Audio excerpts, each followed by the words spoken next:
Bonjour, je m'appelle Christine Mangold, je fais partie du collectif de l'Auberge de la Croix-Blanche en Bourgogne du Sud.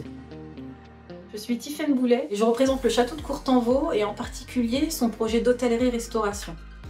Bonjour, je m'appelle Barnabé Louche, je suis en charge de la grande chapelle Saint-Louis de la Salpêtrière. Bonjour, je suis Vincent Lardonnel, je suis l'heureux propriétaire du château de Bouillancourt, basé dans la Somme. Je suis Virginie Oulis, je suis la directrice de l'abbaye école de Sorèze, à 1 heure de Toulouse. Bonjour, je m'appelle Jean de Pange, château de Pange, vers une maison d'art, de culture et de rencontres. Patrick Fossier, nous présentons un projet d'hôtel sur la place Ducal à Charleville-Mézières. Je suis Bruno Hérault, coordinateur au Famille-Mystère de Guise dans les Hauts-de-France. Bonjour, je suis Laurence Bellet. Notre projet, c'est le château de Chamerolles. Je m'appelle Jean-Joseph Follat, je suis en charge notamment de la citadelle d'Ajaccio. Jean-Pierre Servant, je représente la briqueterie en Charente-Maritime. Je suis Jean-René du Moulin à Marée de Logonat-Daoulas dans le Finistère. Solange de Bagneux, copropriétaire du château de Quintin en Bretagne. Je suis François Tacquart, président du parc de Besserlin en Alsace. Mathilde Rubinstein, je suis directrice déléguée de la citadelle de Marseille. Bonjour, je suis Éric Bruxelles pour le château de Saumanne, pays des Sorgues, aimant de Vaucluse.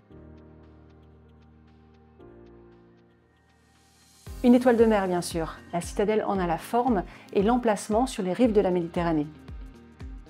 Je choisirais la chauve-souris. La briqueterie, depuis plus de 10 ans, est un refuge à chauve-souris. Si le château était un animal, il serait un cerf, car le site est au cœur d'un domaine de 68 hectares. Lorsqu'on parvient à l'observer, il nous saisit par sa magnificence, par sa beauté.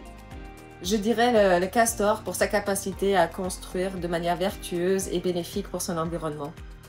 Sans hésitation, un aigle. Le château est situé sur un promontoire qui domine le Luberon et les Alpilles depuis le Vaucluse. Une tortue marine. Elle avance doucement, mais sûrement, vers un avenir où patrimoine et modernité coexistent. Je dirais que c'est un héron. Ce bel oiseau est réapparu dans les jardins parce que nous avons entrepris des petits travaux de renaturation. Comparer le Famille-Mystère à un animal, c'est penser à des abeilles et à leurs ruches, symbole de la coopération.